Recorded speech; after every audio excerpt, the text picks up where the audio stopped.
This is a albino leopard with the orange asm pastel in it. Also 100% het blood.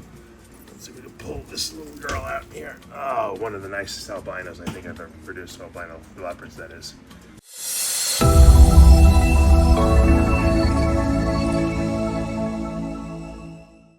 What's up, snake fans? Dave Palumbo here for Muscle Serpents Daily. Going into the snake room today with my daughter Aria. We got four-wheelers driving down my street here. We're going to be looking at a clutch that's currently hatching. Pretty exciting one. I haven't really looked at it. I just saw there was some snake heads popping out of the eggs, so we're going to take a look at that. It is a clown clutch, so hopefully we're going to hit some visual clowns on it. And then I'm going to, my daughter, I promised her she wanted to mop the snake floor. Who am I to say don't clean up, right? So she's gonna mop, and I'm gonna do some videos of some various boas that I'm kind of digging and maybe I haven't shown you in a few months. So without further ado, let's go into that snake room and take a look. All right, I got Aria here, my daughter, who's learned to read now, right? You're a good reader. Mm-hmm. Kindergarten. I just started to read. You're a very good reader. I'm in Miss Montesino's class. That's right. And Miss Montesino says you're her favorite. So we have a really nice clutch here that's hatching, Aria. And I do really good at school and see things. I'm the best listener. You are the best listener, that's for sure. Of all our children, all your brothers and sisters, for sure. All right, this is a clutch that I'm really excited about because... One sister, one brother. That's right. This is a good clutch because the father was a Russo Enchi Clown, and the mother was an Orange Dream Spider, fire or vanilla het clown. And I see two clowns there, and I see another clown in the egg, so we did good on the odds. We should have only gotten 2 out of 4. We got 3 out of 4, so that's great. Question is, what do we got? Now this right here, Aria, you want to hold this one? No. No. All right, she doesn't want to hold. This is an Enchi Clown. Now the question is there Russo in that Enchi Clown?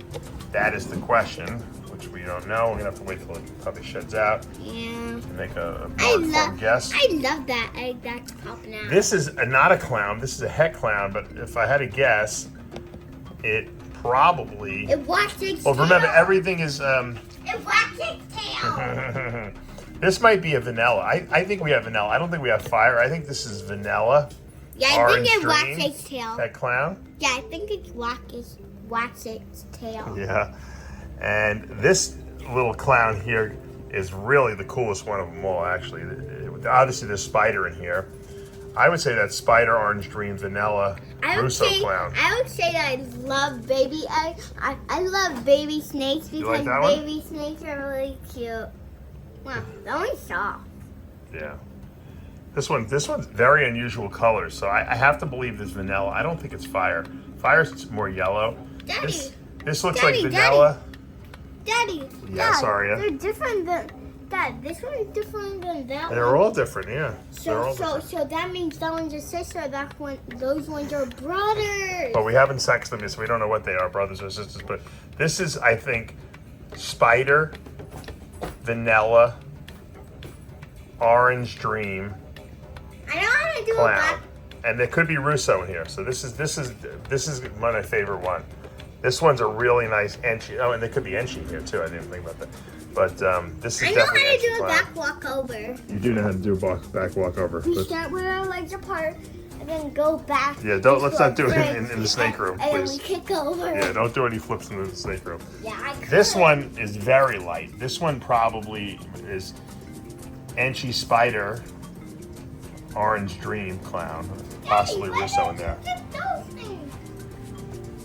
So, what we have here is a really, really cool clown clutch.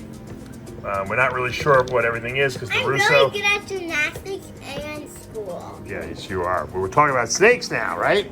Yeah, I love babies. Let's stick with snakes. Baby snakes are my favorite. Let's stick with snakes. So this snake has not come out of the egg yet, Aria. So we have to leave it alone, and probably by tomorrow morning it'll be out of the egg, and then we'll know exactly what we got here. But we definitely got 3 clowns. It's kind of like how. So this is a success, right? It's kind of like babies snake eggs are like how humans get. It's like how grown-up humans get their baby out of their tummy. Oh, is that kind of right? Like that. Yeah, well, it's kind of like that, except this is the egg is the tummy, right? Oh wait, it's a. Oh, I thought that was the tail sticking out. Nope, it's No, still in there. Dad. I thought that black thing was sticking the tail out. The Birds and the Bees by Aria Palumbo. All right, Ari, we got our big Burmese python girl here. I know what these spell. App. Yeah, app. That's what you have on phones, but that's your initials, Aria Palumbo. And we have a really nice ivory Burmese python female here, who is shedding off the little last bit of her shed. Nothing more beautiful than a white Burmese python. Look at how beautiful this girl is, Ari. She loves her cage, her big cage with her cocoa blocks in here. Look at her.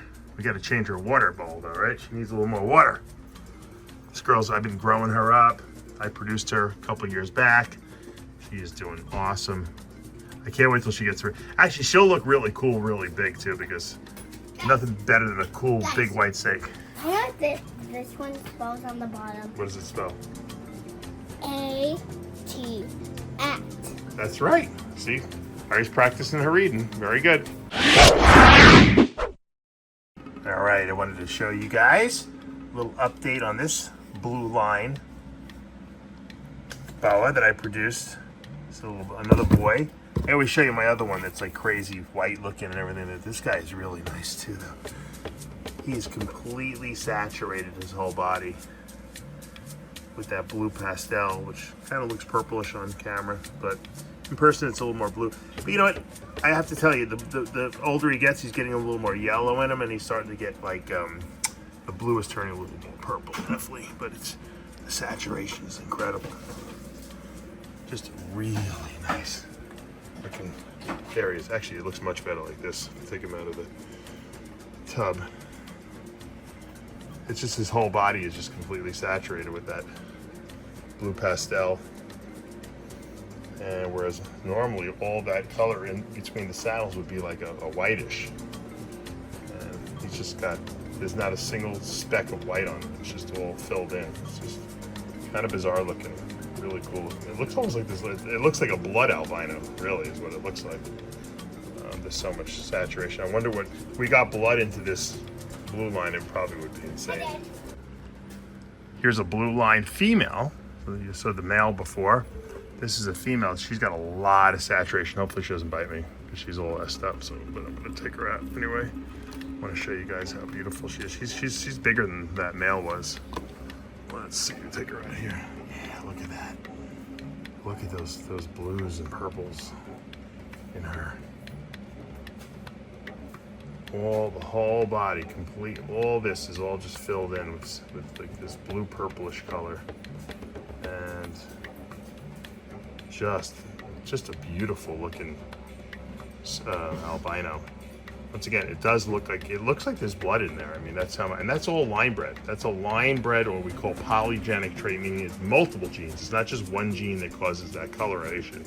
It's multiple genes adding together, and the more you breed blue to blue, the better the chance you're gonna have to get more of this saturation in there. And I think it just makes for a better albino, you know, whether you want to call it blue or purple, whatever, when it was born, they were all blue, and then they get a little, like I said, redder or purpler, but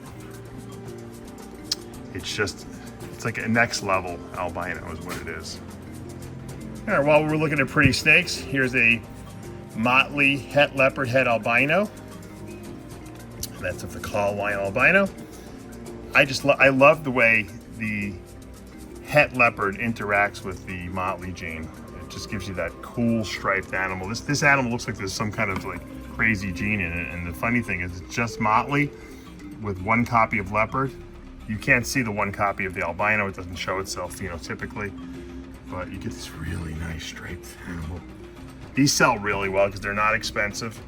because they're just double het albino leopards that with the Motley gene. So if anyone's interested, this is a beautiful male I have. He is available. I haven't listed him anywhere, so if you want him, reach out to me. I'll make you a nice deal on him. They're just beautiful snakes. These are nice display animals. They're great for breeding if you want to produce albino leopards. It's just, there's so much versatility, and the cost on these things, the price is just so affordable. It's just, they're really beautiful. And while we're looking at albino blood stuff, or I say albino leopard stuff, here's some albino leopard blood stuff. Here's an albino eclipse. So this is a Motley leopard. So it's an albino leopard, and then we also add in Motley. It's albino leopard Motley, and we get this albino eclipse, and this is pink because there's an orangeasm pastel line, which is a polygenic trait, meaning multiple genes. As we said before, this is line bred for oranges, and so you get this like really red looking albino eclipse. And this is also 100% het blood, so imagine if we would ever get blood into this thing, how beautiful this thing would be. So I've shown her to you before, and this is actually a boy, so hopefully he'll be in my breeding season in a year or two. And here's our other all-star, that litter. This is a albino leopard with the orangeasm pastel in it, also 100% het blood. So we're gonna pull this little girl out here. Oh, one of the nicest albinos I think I've ever produced, albino leopards that is. So we got the leopard recessive in there with the albino recessive with one copy of blood, so it's het blood. And then we have the polygenic orangeasm in there, and that's just makes this albino leopard really special. Got to keep updating you every couple of months on these guys because they're so beautiful. And I know a lot of people ask me, they want to see what it looks like as it's getting older. They do change. Boas definitely change as they get older. And here's a beautiful leopard, het blood, orangeasm line. His name is another litter mate of what we just showed you. Look at those beautiful reds. There's no albino. That's just leopard and orangeasm. There's not even a hypogene in here. And look at all those reds that are coming out of that leopard. And that's just because of the fact that we have that orangeasm pastel line in there. Beautiful, beautiful, beautiful. Striking out a little bit. I love my leopards. We love our leopard boas here. Okay, that's going to do it for today here at Palumbo's Pythons and Boas. Hope you enjoyed today's video. My daughter, as you can see, is very proud of the fact that she's reading now and that she can do a back handspring in gymnastics. And after all, at 5 years old, what could be better than that? Maybe a few cool snakes, but she did do a good job mopping, and we did get to see that really cool clown clutch. We still have one clown left in the eggs. We hit the good odds. We got 3 out of 4, and we should have only had 2 out of 4, so that's a win. And that one crazy spider-looking one is I don't know what I think all the genes are in that one. That is just off the charts, and we'll have to wait till those guys shed out, and then we'll get a better idea of whether we hit the fire or a vanilla. I'm pretty sure we hit vanilla on that female. Sometimes, you know, when you breed a snake that's like a vanilla cream, for instance, which is a vanilla and fire, okay, at the same time, and it's a super form, or acts like super form, that mother was a product of a vanilla cream. So she was either vanilla or fire. It was hard to tell. And from the look of the babies, I think it looks like she is vanilla, because I see some vanilla in that clown. I see some vanilla in the non-clown too. So right now I'm going with that. I don't really see fire, but I don't have a lot of vanilla in my collection, so I'm kind of psyched that I got the vanilla into the clown. So I have a chocolate clown from Sal Gomez, who, by the way, I heard is home and he's doing well back on the internet. Great job, Sal, with the recovery. That's because you're a tough warrior, and can't be happier to hear you're doing well. We'll have to get you on the show and do a little interview and find out all the trials and tribulations you've gone through over the last few months. But having said that, hope you enjoyed today's video. If you did, show us the love. Hit that subscribe button, turn on those notifications, hit that like button, and guess what? We'll be back tomorrow, and I will not be doing a backhand spray.